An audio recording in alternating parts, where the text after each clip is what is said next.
Hi everyone, thanks so much for tuning into my channel. So today I'm going to be making oatmeal blueberry cookies. Now, no one in my family loves raisins, so instead of using raisins, I use dried blueberries. And I add a bit of flaxseed meal for added fiber. So stay tuned for my oatmeal blueberry cookie recipe. So you only need one bowl to make these cookies. I'm adding 1.5 cups of oats, 1 cup of flour, half a cup of coconut sugar, half a teaspoon of baking soda, half a teaspoon of salt, and mix well.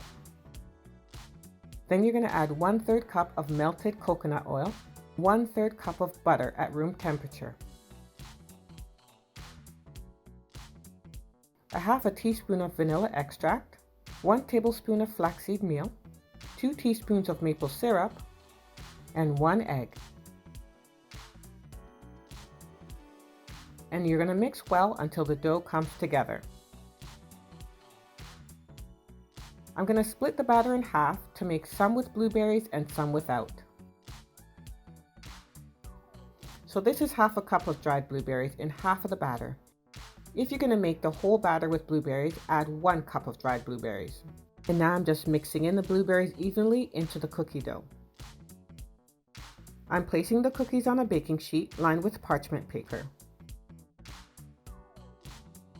The cookies will go into the oven set at 350 degrees for 9 to 10 minutes.